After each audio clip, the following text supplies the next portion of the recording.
With that bushel basket, take that bushel basket off your head. All right, y'all, what do you want to know? Everything. That's on Right. the exam. We've already told you everything. Hey, so wait, is there What gonna do be you an want? essay question? What do you want, reinforced or clarified?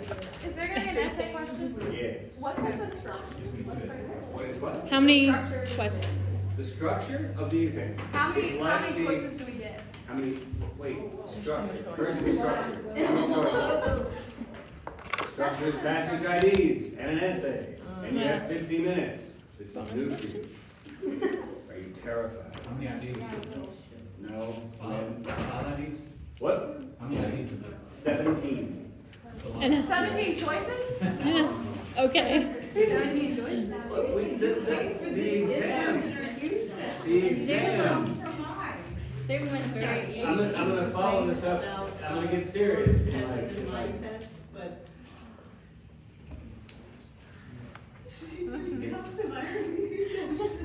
8:30? Go over, there's another review session. Some people care enough to accommodate their students' schedules at 8:30 in the yeah, evening. or else you Me, have this no, and 4:30 is fine, whatever. The exam is the same kind of exam. So here's a serious thing to say. You have a bunch of exams to take between now and the time that you graduate. Exams are over what? The material. The material that has been taught. If the exam you take is not over the material you have been taught, it's a kind of unfair exam. Now you might run into something like that, that can happen. But no, the exam is over what you have done in class. That's a good rule of thumb. This came up in the sophomore group recently, and I feel like, oh my gosh, I should have said that day one to the freshmen. Do not study for exams based on the personalities of your teachers. Don't do that. Study for exams by learning the material. But Dr. Brown asks questions that you don't ask. Like, yeah, he does. He does. And I ask questions that he doesn't ask. And Dr. Hill asks questions that neither of us ask. And Dr. Smart in biology asks questions that none of us ask. And it doesn't make any difference. The material is the thing to focus on. Everybody's bunched up. I've had 20 people come by the office. Do I have to know the number of the less? Well, yes, you do. You betcha. Except what? It's a 100 level class. All right. Is anyone expecting you to have memorized a poem? No. But guess what? You have to have a framework in your head when you study that will help you to understand the way something, whatever the something is structured. It's a periodic table. Is it helpful to know the number of every element and the letters for every element? Yeah, it is. If you know the numbers and the letters for every element, do you understand the way the periodic table is structured? Not necessarily. Should you know both? All three? Sure. Absolutely. But no one's going to ask you to fill out a periodic table. That's a framework for you to study by.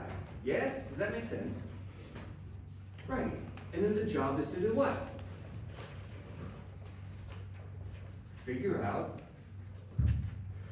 how you study to demonstrate what you know about what you're being tested on. You got to know the bones of it, don't you? And the bones are something like, what happens when. That's bones, right? And then you got to put muscle on the bones. And that's like, why does it happen? Or why does it happen when it happens? Right? Yeah. And then there's like even bigger stuff like skin. And that's what's an overarching theme. But every time you study a text in these classes, the studying of the text is not to make you an expert in the text, it's to expose you to ideas that have a pretty clear progression of development, work by work by work. And those ideas, if we're choosing the right words, have something to do with the world you're living in and making sense of stuff, right? This is a weird ass poem. This is a medieval French epic. Who the hell reads medieval French epic? Honestly, Like really, exactly. Well, it turns out you do. Why would you be asked to read a medieval fringe epic? Because it's not like, it's, I don't know, on the AP exam probably. So it means it's more than what's on the AP exam. Why choose this poem? What's it doing? Let's start with the skin, and then we'll work inward. Oh, okay. What's Wait, the, sorry. what's the poem doing? What's it telling a story of? Yeah, okay, alright. A religious war. Now dig into that a little bit. Because it's not really religious. There's no religion in the poem, is there? Nobody's practicing this or sacrificing that or I don't know whatever you mean by religion. But yeah, it's a confrontation of world views. Let's say that. What do we say religion is? Not about going to church, but religion is the religio. It's the thing that you have that organizes the world you live in. And on the French side of things, on Charlemagne's side of things, there's a structure that organizes the world, and that structure is Christianity. So you live in a world where you can't get away from Christianity. That is not some argument that says you should be a Christian, you should denounce Christianity, doesn't make whatever, right? It's like saying you live in a world where there are Republicans and Democrats. That's not an argument for being one or the other. Just fact. Yes? Okay, so what's the nature of this Christianity group? Well, they're fighting a cosmic battle. That's what they're doing. Great big, huge cosmic battle. And for the purposes of the poet, they're on the right side of things. And the people they're fighting against are not, pretty clearly, Muslims. They're kind of like Muslims, but they're not Muslims because the poet has no conception of Islam. You read the Quran, some of it. And Islam is an insistence on the unity of God. This poet takes that apart and says, actually, no, they're just sort of like anti-Trinitarians. They've got like some weird three idols and they do this, and one of them's called Muhammad. You know how much that would be just blasphemy to a Muslim? Muhammad's not a god, Muhammad is a man. Muhammad is God's chosen prophet, but you don't idolize him. You don't elevate him to the level of God. This poet says, I don't really know what they're doing over there, but there was a fight and they were against us and they're not like us, and what would be clear about why they're not like us? How about an unholy anti-Trinity? Like the Greeks. Yeah, maybe they worship Apollo. And Muhammad, but it's not quite clear how to spell that name. Mahound. And let's throw in another one for good measure. Turgevant. Any worshippers of Turgevant in the room? I don't want to step on toes. Right, because no one's ever heard of Turgevant, ever. The poet made it up, because he needs a third thing, right? And he can create that, and he can begin to establish who bad guys are and why they're bad. They're bad because they don't believe these things. Right? Yes? With me? Okay. That's skin. That's the top level. That's like out here. It's not really the focus of the thing. It's the understanding of what lies behind the bones. Yep. Some students had this kind of question, and I wonder if this too is in the background and is worth saying. That Bless the you. poet believes that these folks took over formerly Christian lands. Yes. Right, I don't think people realize that. Well, yes, that is actually the view, because if you're a Christian, that's what happened. That's the world we live in. There's a bunch of kerfuffle going on right now in Palestine, because some people think it's Palestine and some people think it's Israel. That's our world. Yes? Well, why would you not think it's Israel? If you're a Jew, from the Jewish perspective, why would someone not think that's Israel? Because they're a Gentile. Because they're not Jewish. Yes? Okay, this is just on the news this evening. I'm not making anything up here. These are deeply held beliefs. These are cultural traditions. These are articles of faith. The Muslim says, we have received this revelation, and this revelation is the final word. And apparently the Jews and the Christians got it wrong. Let me not go down the path that is the path of those against whom you are angered. Let me not go down the path of those who are deceived. God is clearly angered against the Jews. They have been in the great diaspora for 600 years when those lines get translated. And the Christians don't seem to understand God, who is one.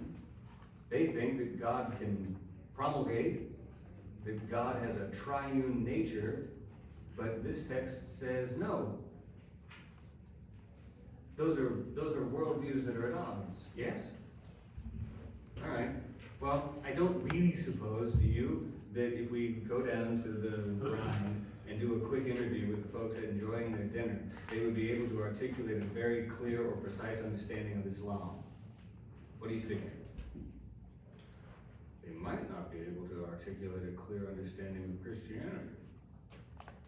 They might not be able to understand very much or articulate very much about Judaism, because we live in a world where we inherit traditions that inform the way we act, inform the way we look at things that we look at, and we tend to think, well, that's the way it is, because that's the way I think. Reasonable? And then if you really push on that, you get down to some very hard decisions, really hard decisions. This poet is unapologetically on one side of things. His side of things says what Roland says. He puts it into Roland's mouth.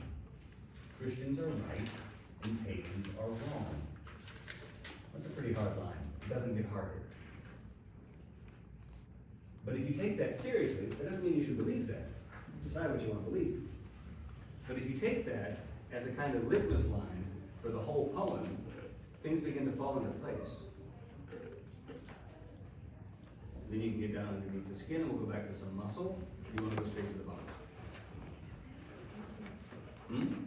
Muscle? Okay. So there are themes. There are themes. And the themes are themes of what? You tell me.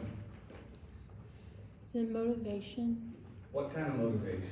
Like the reasons you make your decisions. Sure, absolutely.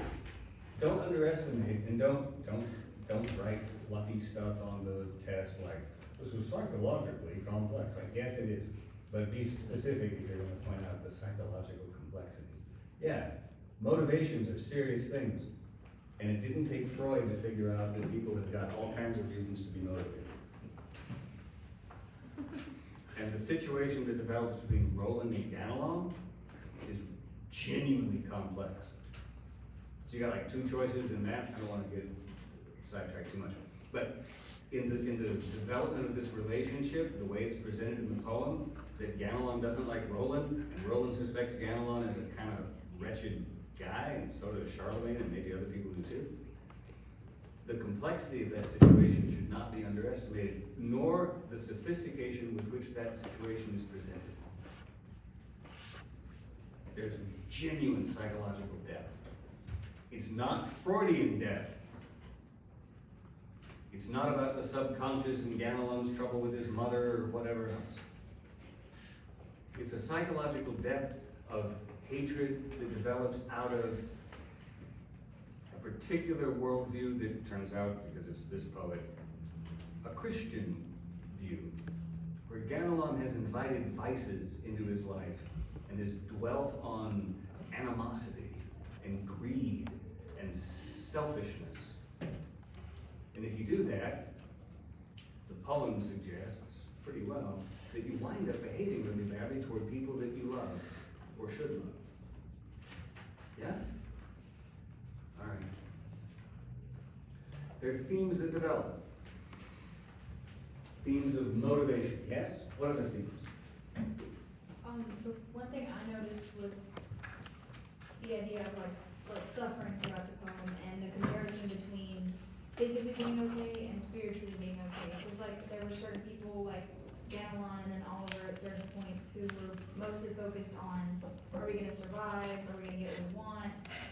whereas people more like the Archbishop and Roland and then Charlemagne were more worried about how they'd be seen in the eyes of their country and in the eyes of their God. Right. Because that's, what did we say at some point, I don't remember when it was, what did I say, self-absorption is like, what did I say about self-absorption? I don't know the wording. Something like it's the root of all evil, right? Where it's it's at the base of bad action, right? Remember Boethius at the very beginning? He's writing bad poetry. I'd like to teach a whole course just on that book. It'd be awesome, it really would, because then you'd have time to look at the poetry. And if you went back, we didn't talk about the songs in that poem, in that work at all, but if you look at it, it turns out that Boethius is one of the most unsung great poets of ever. Really. Because it takes a really great poet to write really bad poetry on purpose. Bad poets just write bad poetry all the time. A great poet, a really great poet, can write really great poems at the end of a thing, and in the progression all the way up to those, start with bad poetry. And the bad poetry at the beginning is because you just sitting there feeling bad for yourself and you feel so terrible. You just feel so terrible about yourself. And Lady Philosophy comes in, and it's not a very nice word, is it? It's not a very nice word. What does she call those muses that she dispatches? Sluts. Yeah. That's not a nice word, is it? But you should take a look at what it means. And it turns out, they're the ones that want to just give themselves to him so he can have his way with their inspiration, and then he can feel more bad about himself, and then he can just all get on together and have some great orgy of self-indulgence. Stop it, she says. Quit it. Grow up. Be serious. Take yourself seriously. Gamelon is that person. He has somehow turned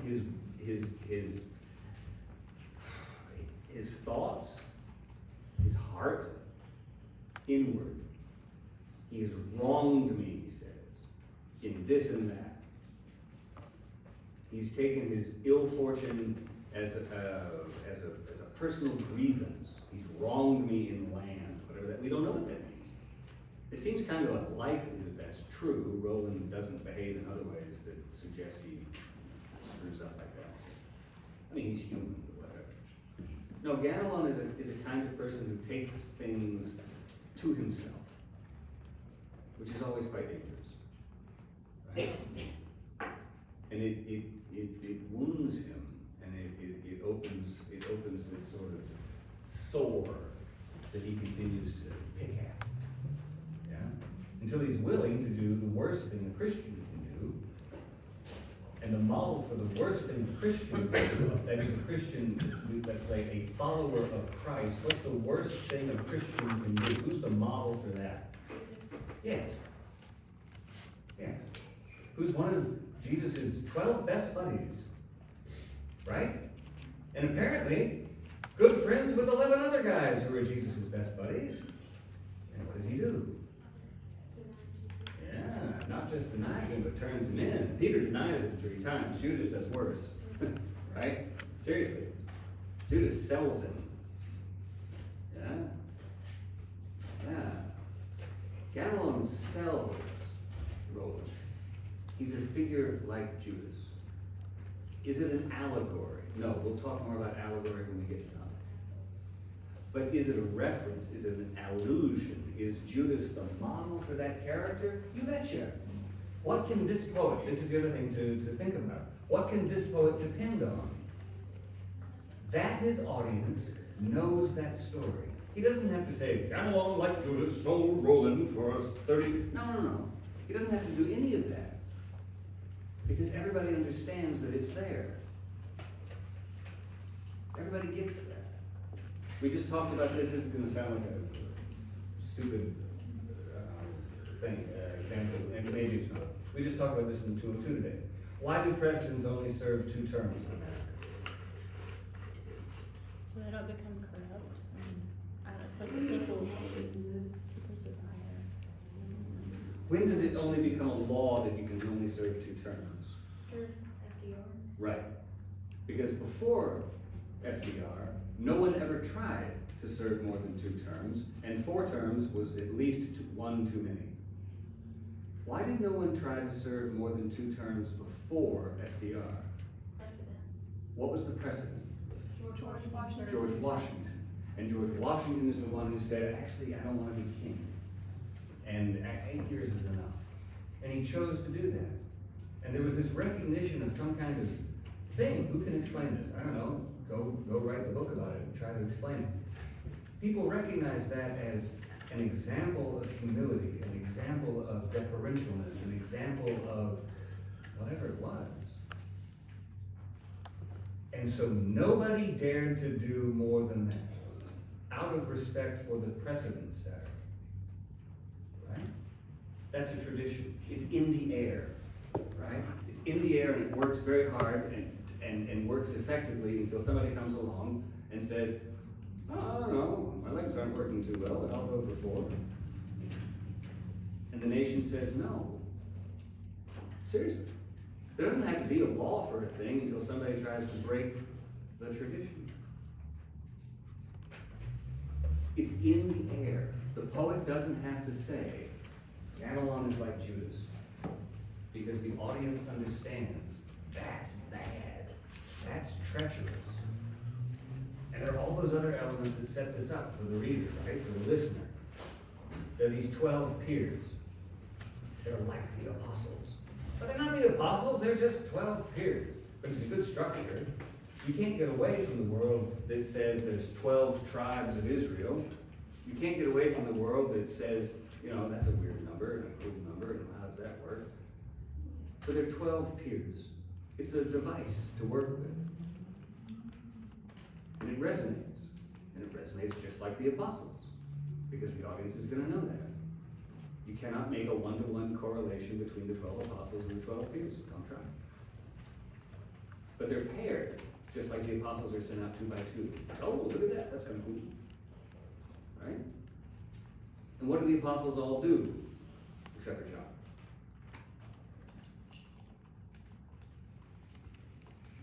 How do they die? Not in good ways, right? Well, it depends on what you think good is. What are you talking about? What was How do the apostles die? Except for John. They were martyrs. Yes, they're martyrs. Exactly. Guess what the 12 peers do? They die as martyrs. And this is set up very carefully because the archbishop says, you're going to die. And they look at the odds, right? And the archbishop says, essentially, this is a bad day, folks, but you got a job to do. On the other hand, if you do your job well and you die, that's okay. Because you're dying doing what you're supposed to be doing in defense of what you're supposed to be defending, and this is now a holy cause, and confess your sins and be sorry before God, and your penance is to go and kill people. It's a strange penance. Alright? So, muscle, theme. It's a holy war. It's a holy cause. And you can scoff and roll your eyes and say, holy wars are silly things. Yeah, but holy wars are what motivate people to fight. Always.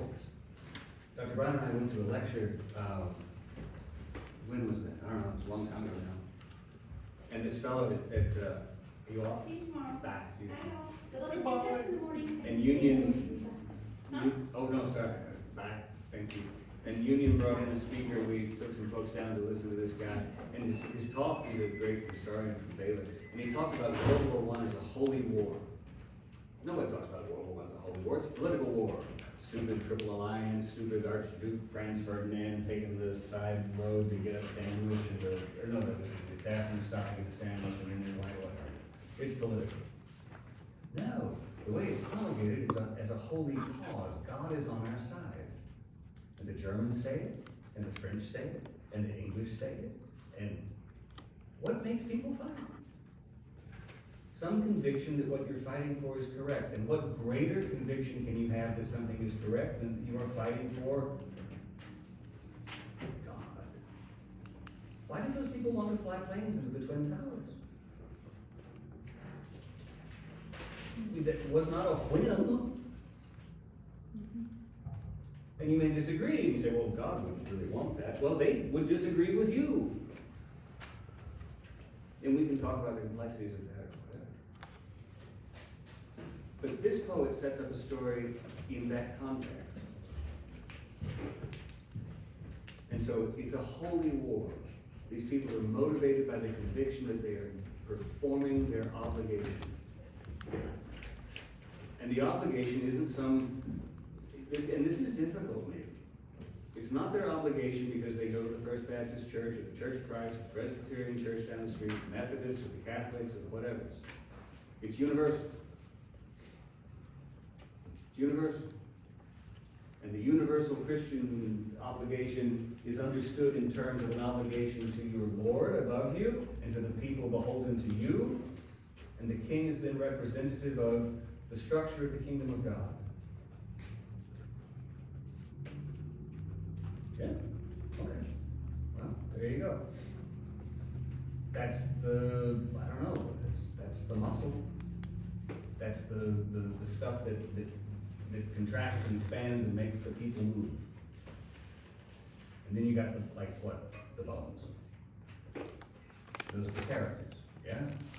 Or literally, they're the characters, and then structurally, they're the movements of the narrative structure itself. Right? Because you gotta tell a story in some way.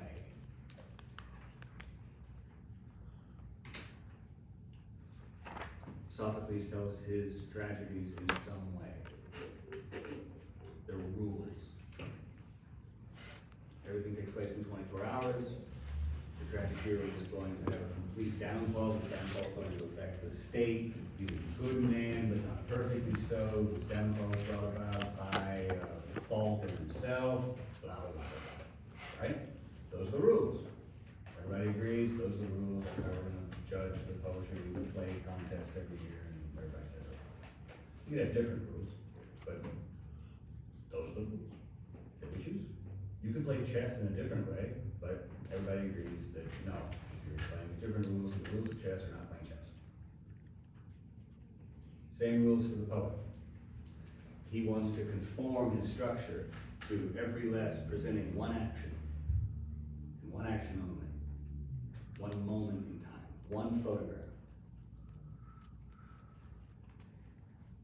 He wants the length of his poetic lines to be consistent.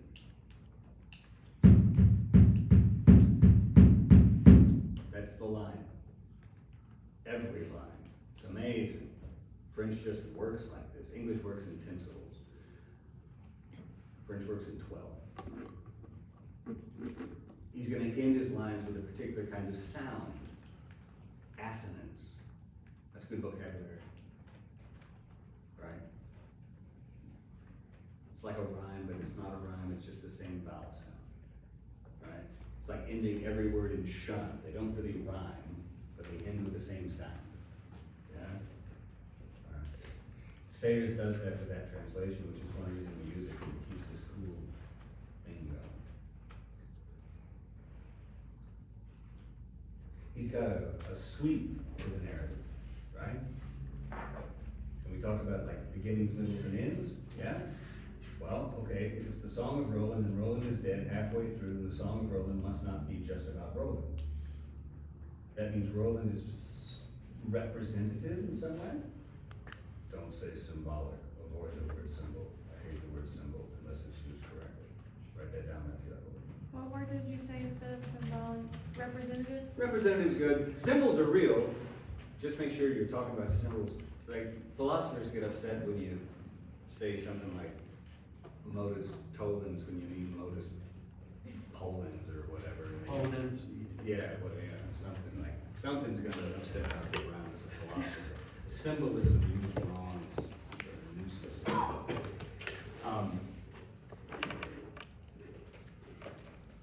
Like the 12 peers are not really symbols of the apostles because they don't correlate one to one. They're an allusion to the apostles. Fair enough. Charlemagne is not God. Charlemagne is Charlemagne. But Charlemagne is an allusion, right? A reference to, a figure that might remind you of something like God the Father. Yeah? Alright. I got sidetracked on something. Roland in that way is a kind of symbol of what? Yeah, absolutely. Except when he's in charge at Roncevaux, and then he transfers his role with Charlemagne because he's in charge and he becomes, yeah, he says, do what we're supposed to do. He lays down the law, right? Yeah. It's really cool. It's like this contraction, this sort of like expanding, contracting model. It's like fractals, right? I'm serious, I'm not kidding. I mean, it really works that way. You can do the math of this stuff. It works. So the Song of Roland has to be more than just about Roland and Roland's dying, or the song would end there. So the Song of Roland must be concluded, and its verses have to contain whatever happens as a result of what Roland does. So what happens as a result of what Roland does? Well, he does, maybe. Well, sort of. I mean, sort of, yeah. I think it's a good argument. I mean, I would hate to really try to argue against it, that Roland wins the day. Because the argument that he doesn't win the day is that he's dead, but dying doesn't mean he didn't win. Because the model is who? Jesus. The last one standing. Okay. The last one standing, and then beyond that, seriously, the last one standing is a good way to decide who's winning, and he is. And then the other one is the metaphysical model, which is what? Who? Yeah, yeah, because like this business, that doesn't look like winning. That looks like a really painful loss. Unless you buy into it, and then it turns out, holy cow, that's winning. Shit, I don't want to win that way. And a lot of people left, we're told this, right? That's a hard way to win. But that's what the poet seems to clearly understand. No kidding. It's set up this way. And Roland, he puts the words in Roland's mouth. Oliver says, blow your horn. And Roland says, no, we have a job to do. And Oliver says, blow your horn. And Roland says, nah, not today, not yet. And Oliver says, you have got to be kidding me. I've known you for a very long time. You're a little bit stubborn and whatnot, but please, honestly, blow your horn.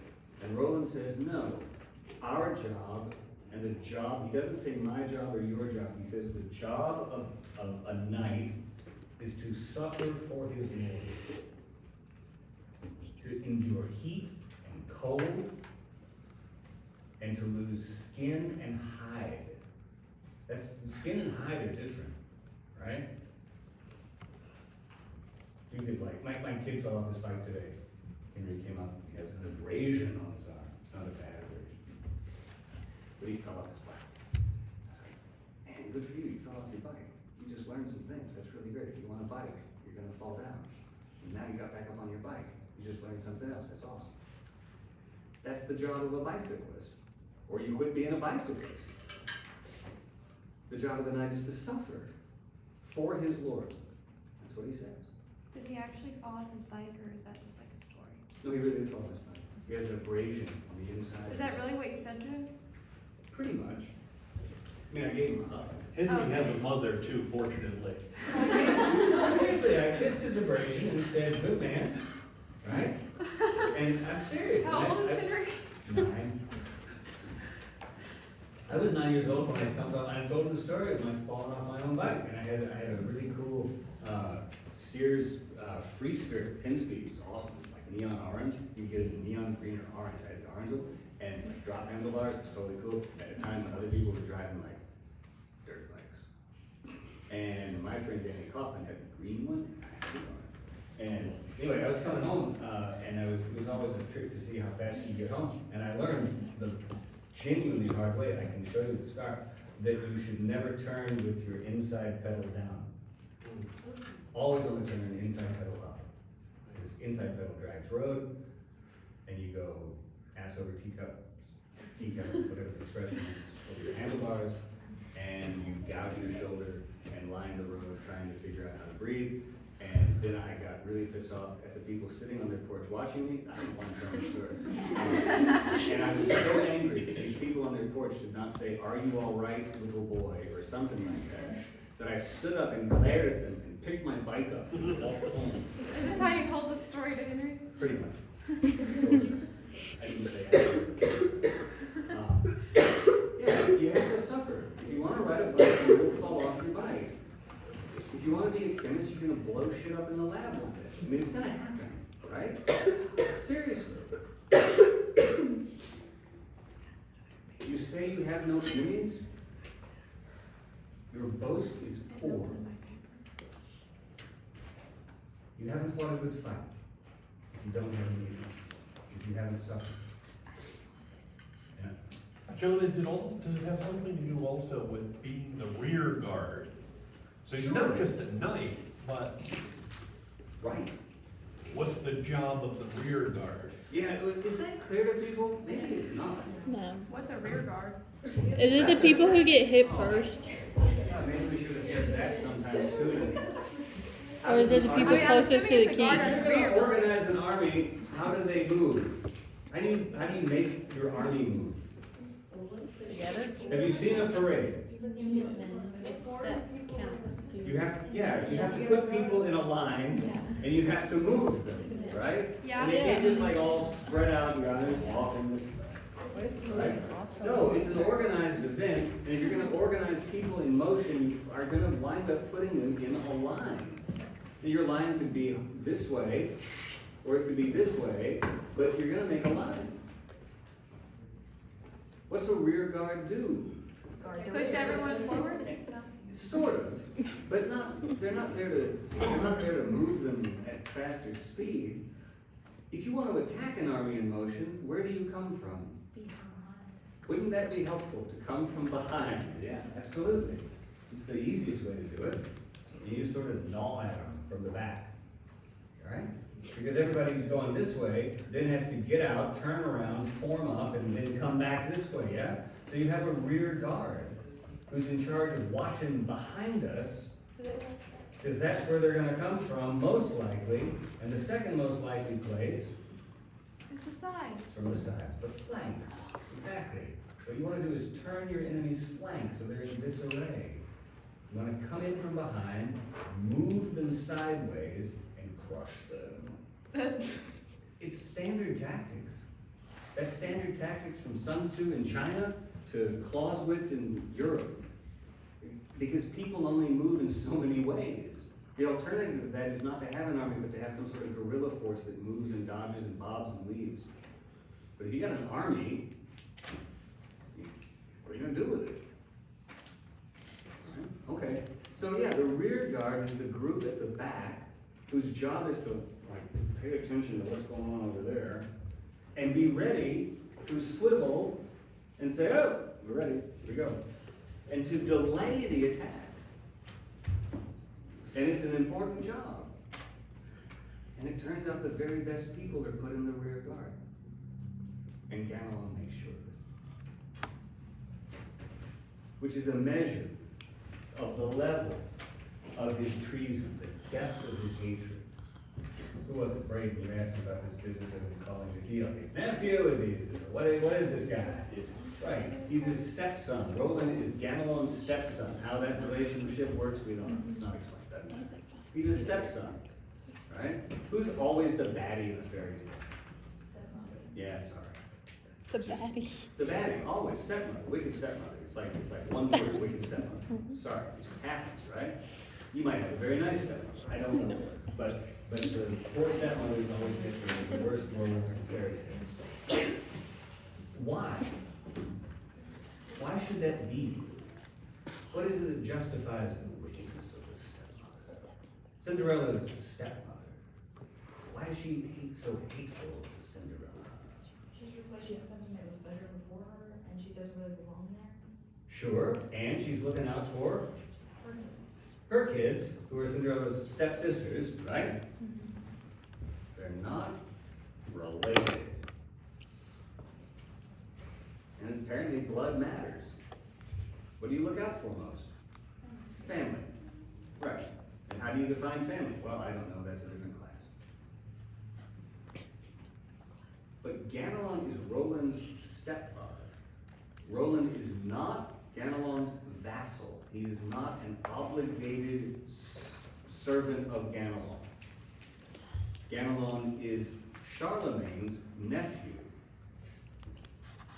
I thought Roland was Charlemagne's nephew. What did I say? Ganelon. Oh, I said it backwards. Sorry. Roland is Yeah. Charlemagne's nephew. So, Thank you. so Ganelon is married to the king's sister? Hard to say. Or Well, maybe they're brothers. There could be other sides of the family. I don't know, whatever.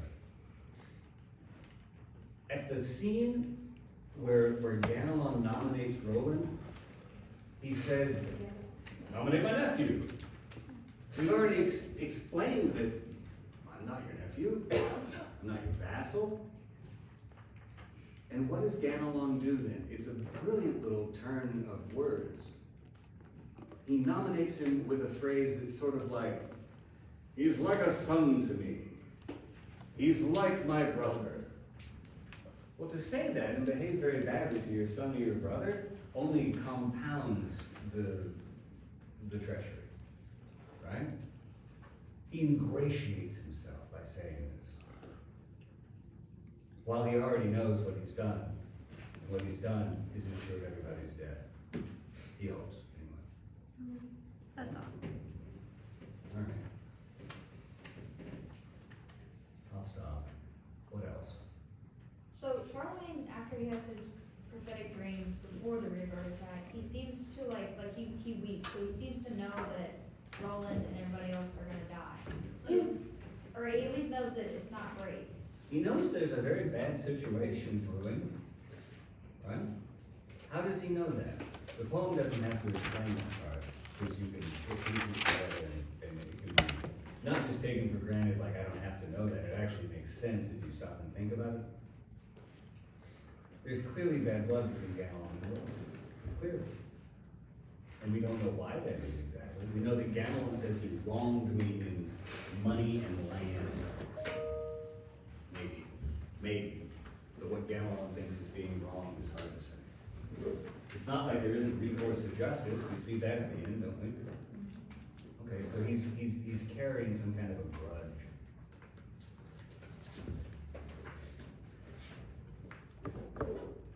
Roland nominates Ganelon for what reasons? Dobbs. We talked about this. Why does Roland nominate Ganelon in the first place? Because Ganelon didn't nominate himself. Right. This is really, really tricky. And everybody else nominated themselves. If you read Sir Gawain and the Green Knight rides in, says, wanna play a game? And no one says, sure, because he's green and huge. And the game is, you can cut my head off. And a year later, you can come try to cut my head off. And all the knights of the round table say, could you please pass the peas? I was just going to have a bite of gravy, please, something, wine, anything, except for me saying, yes, I'd like to do that. And Arthur stands up and says, well, damn it, fellas, we all had a little deal here, and it's all for one and one for all, sort of like the Three Musketeers, but there are more of us, and if you're not gonna volunteer, I have to volunteer. And finally Gawain says, no, please, my liege, I'll do it. Nobody volunteers. Why would you not volunteer? There's not like some unlimited number of reasons. Because you think too highly of yourself to Yeah. volunteer. Sure, but to think too highly of yourself is another way of saying what? You think your life is worth more than the safety of your country. Which is another way of saying what? Get underneath, no seriously, you're absolutely right, but get underneath that. What's the real motivation of that? Celebrating others is below them. Which is another way of saying, no, just keep digging, it's okay, you're right, it's pride, sure. But that's pride that covers up the vice of Courage. cowardice. Oh, wait, Right. sorry. Right, That's I know what you were doing, yeah. But that's right. Cowardice. Ganelon's a coward. Self-absorption is a mask of cowardice. An unwillingness to put yourself at a disadvantage, an unwillingness to take risks, an unwillingness to lose your life for others. Yeah? And it's not like you can blame the guy. Who really wants to go on an escapade like that? We already know what happened to Bassan and Basile, and they came back without their heads. I don't want to risk that. But then it turns out other people do want to risk it, and Charlemagne says, no, not you, I'll sit down, I will shut up, no, anybody else? Which does what? Because the longer you wait to volunteer, the less important you actually look when you are selected. Uh-oh, volunteer first, right? And Ganelon doesn't volunteer, so Roland says, this guy's not volunteering, and I already think he's kind of a bastard. I'm not gonna say that, because that's not charitable, but what's he really up to? I nominate Ganelon! And Ganelon's reaction is really bad. He throws down his cloak, he stands up, and he says, fine, I'll go. Yeah. Bastard, you. And when I come back, I'm gonna kill you. We're gonna have words, see? And Roland's response is to say, what? He laughs. Yeah, that's exactly what he does, because he knows it's an empty threat. Right? Well, that only infuriates the coward more. Right? Seriously, we've said that before. That's where the bar fight starts. Always. Right? Don't say things about people's mother, and don't insult their integrities and their courages and their whatevers. Right? Because the people who really aren't afraid, you all watch Reacher? What, yeah? Right. So he's not a coward. So people say all kinds of things. Right? Yeah, it just like washes right off of him. Right? It washes right off of Roland, because he's not a coward. Is Ganelon probably very jealous of Roland? Yeah, absolutely. Of course. Jealousy isn't really the issue, right? It's not the focus, but all vices are tied together. And it's part of, it's a consistent kind of psychological complexity that, yes, of course. Because who isn't, I don't know, it's the rarest of people who's on the football team with the greatest football player who isn't just a little bit jealous of the prowess of that player. Gosh, I wish I could be him. But some people are teammates and go, I'm not him, but I'm doing my job. And some people let it like just fester. Right? Why am I not like him? That's not fair. This seems to be Ganelon's problem.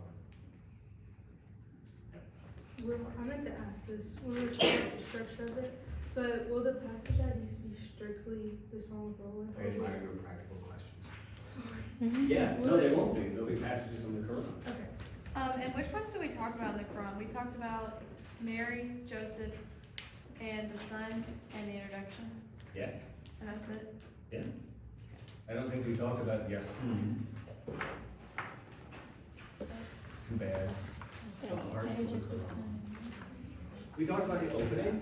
We talked about I doubt it. Yusuf. We talked about Mary. Yeah, and Yeah. then Then you brought up one for like 1 minute in class. Oh dear. It was the sun, the sun? Was it me? You mean the light? The light? the light. Yeah. The light? Yeah, we talked about that one a little. I don't know. I don't I had a remember. question about that. but I We didn't forgot. say a lot about that one. No, we didn't. But how many? Will you give us a lot of options? Sure. Thank He you. can only give us 4 I can give you, from there. I can give you a bunch of options. I mean, Like like how a lot many? of options to choose from for the passage IDs. I Yeah. think it's only fair since they got take home last year. That Give is us true. a ton of options. You should just put every single one What? of What? the class. What? Crazy. What? Wait. I don't think they had a take-home exam for Yes, they this did. exam. They did. They told me. Did they? Yes. No. I think they did for Are the you sure? first Dante exam. Yeah, the Dante exam. They said that almost all their exams were take home. No, they just made that up. They just made that up. And passages are likely to be passages we specifically mentioned in class. Yeah. Yeah. Or if we didn't talk about it at all, it's still really important. Yay! It's hard to tell when you're. Yeah, no, it's, we're not here to stump you, we're here to give you stuff to talk about as we talk about it. Yeah. Have you made the test yet? Yeah. Okay, so how many? I can remake it, how many do you want? I say The like, trouble is this, how many- I like, Dr. Brown particularly likes exams that work out to 100 points.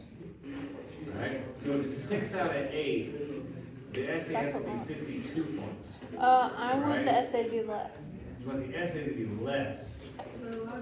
I don't know. Like you could do it. I want the essay I'm to be saying like yes, like you know, like the number a lot of options 6 to out of choose 8. from. Just I want like more options. 8 out of 10? just could. No, I'm saying like I don't think it's 6 out of 10. 6 out of 10? 6 out of 10. Then every idea is worth more points. Then 8 How? out of. If it's 6 out of 10. 8 out of 10. Really? No. 6 out of 10. 6 out of 10.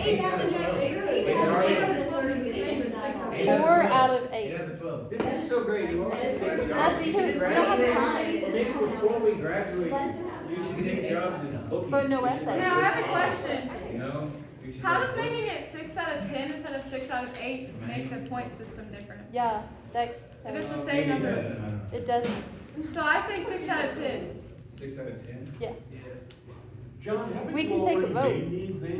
He said He said he could change it. Yeah. And what I could do, I could try to stop and write my own less.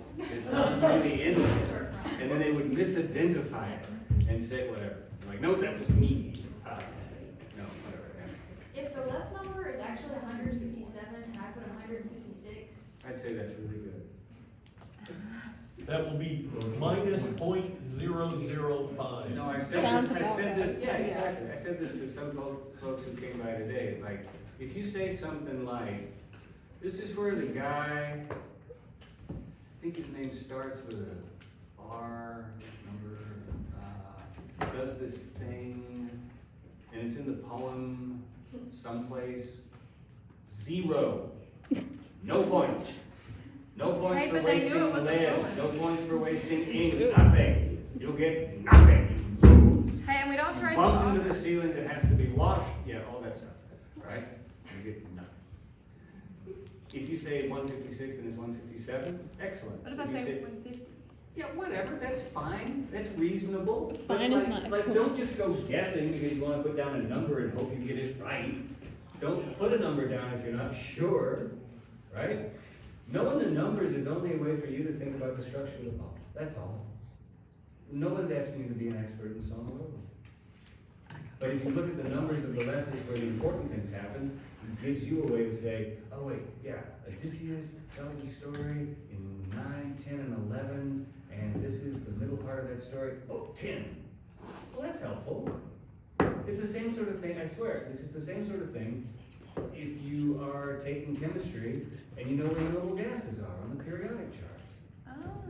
It's awesome. Seriously, it is fantastic if you know that PB is lead and it's 185. That's great. But if you don't know it's 185 and you still know it's PB, that's better than not knowing it's PB or 185. Right? Yeah. Sorry. So are some of the passage IDs Song of Roland and some of them are Quran? Yes, Okay. absolutely. But like most of them are Song of Roland, or Yes, because we spend more time on the song. Oh. No, we didn't. We spent the same amount of time. No, we spent the same number of days, but we talked more about the song. Yeah, an hour and 8 minutes. That's Right. Yeah. Did you see what they did to us on the video? No, I didn't. You have an absolutely gorgeous head of blonde hair. Somebody put filters on you. Oh, really? Yeah. Very nice. There's one of Dr. Glass when he talks about the medieval something baddie. The baddie. The handsome evil baddie. Handsome evil baddie. Where can we see these recreations? TBD. They're Somebody should put them on the photo circle. Keith Carver is Yeah, saying I about don't that. Please, somebody put them on the photo circle. What Somebody other questions have you got? who made them, whoever that may be. whoever that was. Other questions? So in one of the lecture videos, you talked about how Charlemagne was telling, I think, Laocoon that he was like tender-hearted, and you kind of Oh, this came up in a couple of people, yeah, like, what was the problem with tenderhearted? Like he had, how it was explained, I just got some clarification. He was in touch with his emotions. Is it like a wearing his feelings on his sleeve type situation? No, he like hadn't sacrificed because he didn't have like thick / calloused skin. So like I just, That's what because it doesn't make sense. You told me, it's a phrase that we. This is in We would call verse someone 23. tenderhearted. Yeah. What does that mean, if you call someone tenderhearted? You're sensitive, they're caring. act with their emotions. It's interesting. Did wait, was that the same part where you talked about like how men can have feelings too? Yes, They can? they That's what you do. said. They can. They're allowed to. Read more than you can publish, that's reassuring. You're the one who said that. I've been crying. Into your beard? Is that what you said? The trouble with tenderheartedness is it prevents you. Like, here's the thing. I was talking to an interviewer today, wants to be a vet, but talked about how she isn't really sure she wants to be a vet because she loves animals, but doesn't want to euthanize animals. That's a terrible thing. Well, it is a terrible thing. It's a really sad thing when you have to do that, isn't it? Yeah, Right? And yet, people do it. people, But not just people do it, no one has to do it. No, but think about it, but it happens. Like, why does that happen? What does the vet have to be able to do? What does the doctor have Make to be the able to do? best decision for Forget you. euthanizing a Oh, dog, okay. that's gonna just distract people.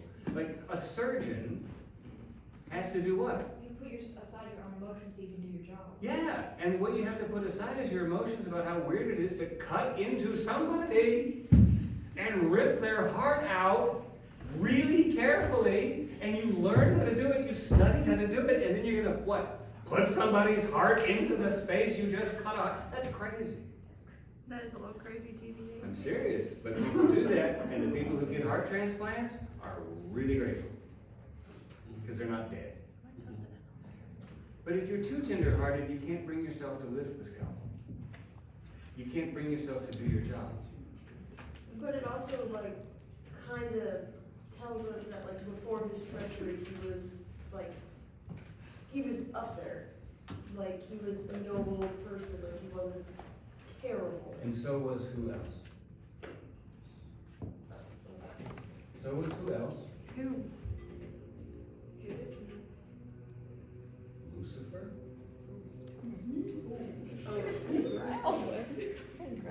Lucifer was the best and the brightest of angels. The Number worship. one. First and foremost. And what happened to him? How far did he fall? Apparently as far as you can fall. Right? And how did that begin?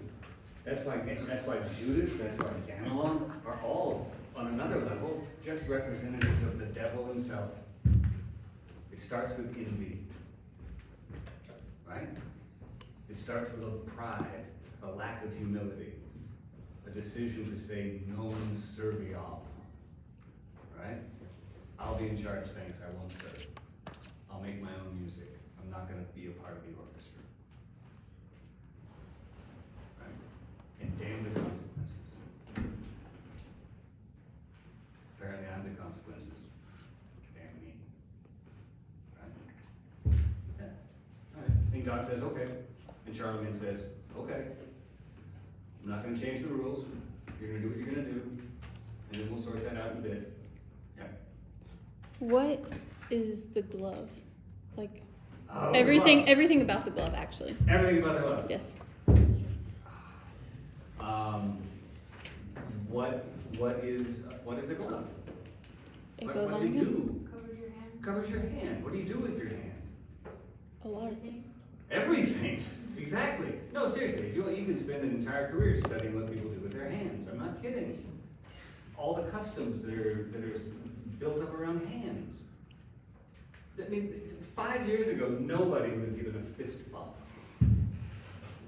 It wouldn't have occurred to anybody to give a fist bump.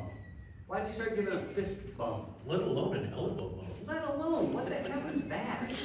Right? No, it's inhuman, right? Seriously. Hello. mean, I might wait for a lady to put her own hand out, that's not a custom. But here, I'll put my hand out, and now what do we do? Not well, right? Yeah, you shake, it's a weird thing to do, and you make eye contact, right? And you have a certain kind of grip, right? Right. Right. Or maybe you're a Roman, and you want to grab your forearms, right? Shake forearms, whatever. It's what you do with your hands, because your hands are what you do everything with. They are the farthest extension of you. Why do you use a fork? So you don't get your hands dirty. It's an extension of your finger. That's all it is. And if you use your fork right, you're just pointing. You're not waving it around at dinner.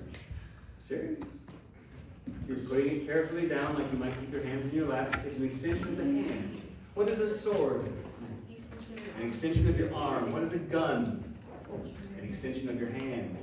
It's a way to reach out and touch people at a distance. That's all it is. That's what it is. What do you think it is? That's what it is.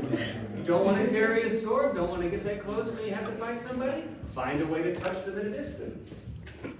Same. The glove.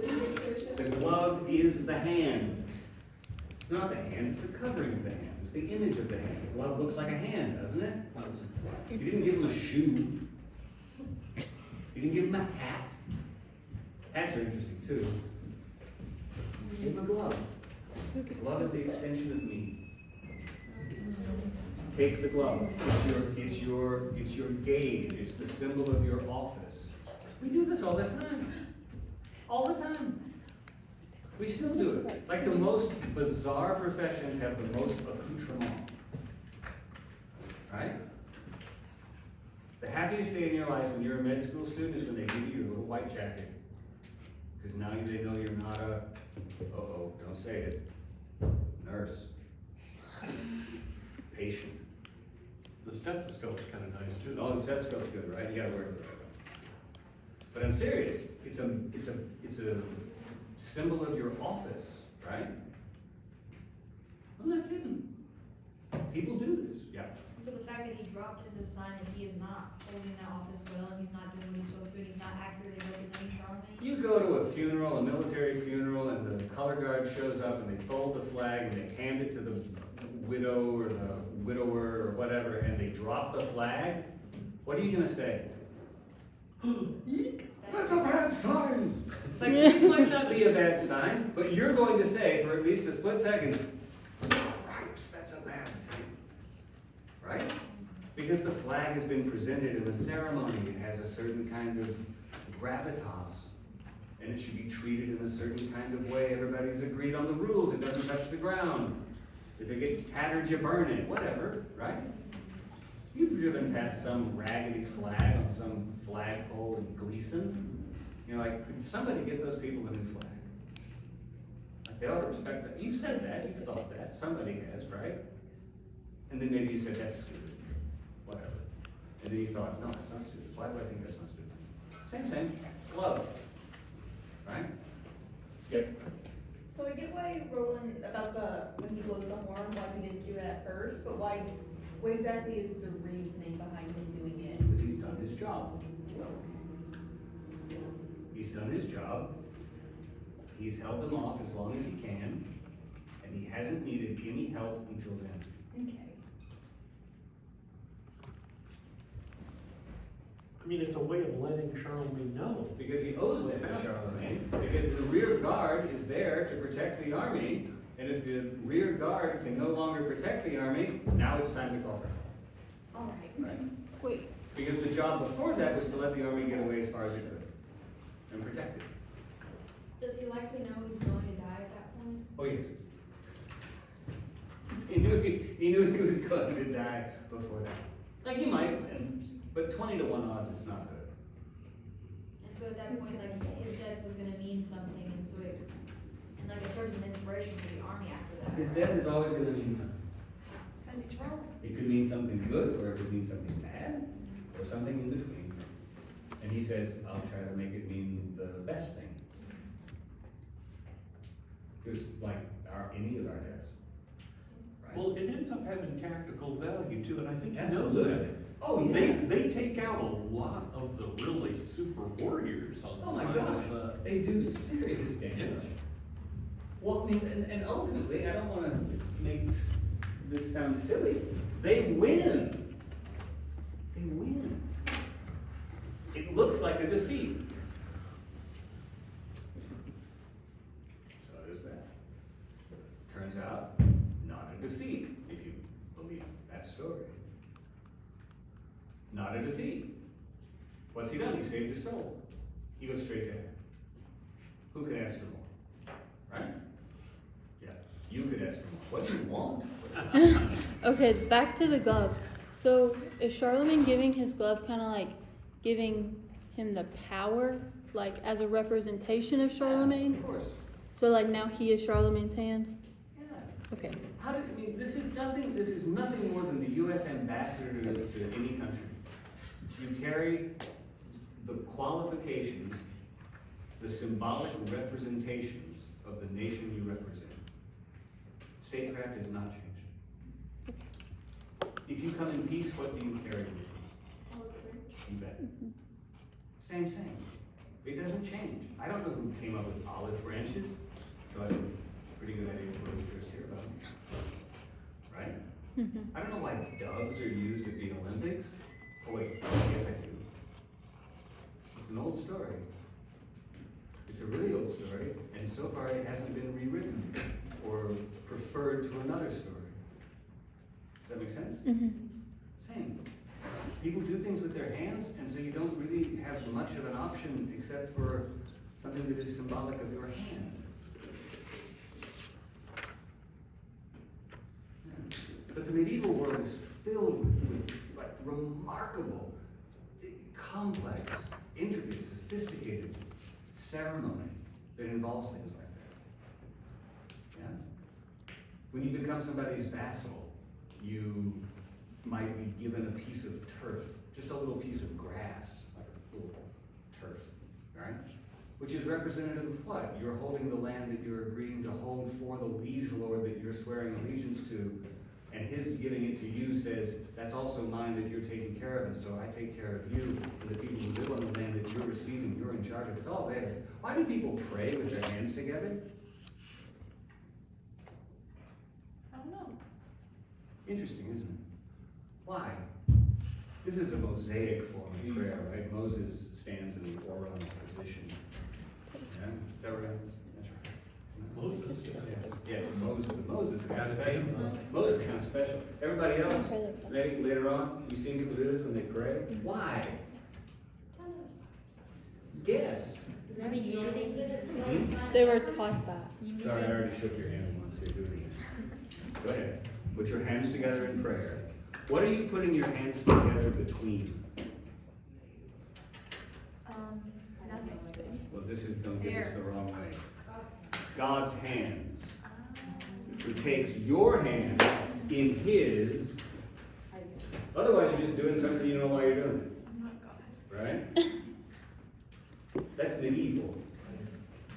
That's strictly medieval. Because they understood that the postures of the body mean things.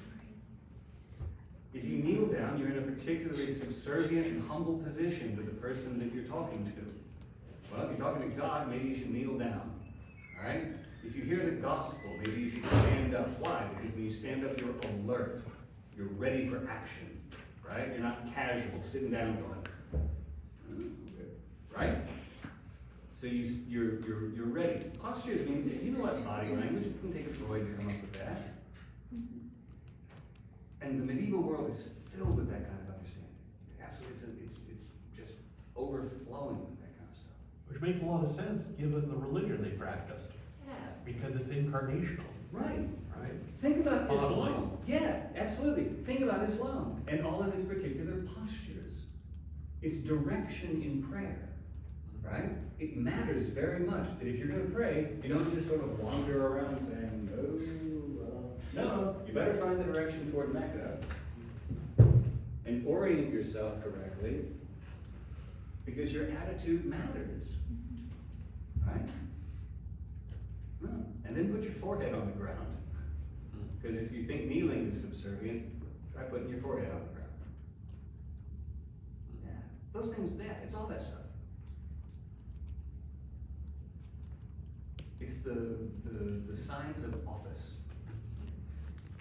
Yeah. Alright, what else? Anything else? Y'all are gonna be fine. Are there gonna be? Sometimes you steer us whenever you say, you have to know what. Know the less! Like the more you know, the better! Cause you're not just learning the less numbers. Yeah, but when you say that in our brains, we think we need to know the exact less everything. Good, you should.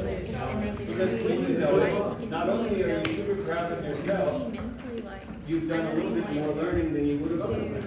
Because I'll like do my best, but I only can't. one was like give up, and it wasn't her job to give But up. I know, but if he. Anything else? Are there gonna be bonus questions? Thanks for writing that up. Yeah. But if he knew that. I don't know. No. I'm gonna ask bonus questions first. That's very important. The interview trial. I need to know.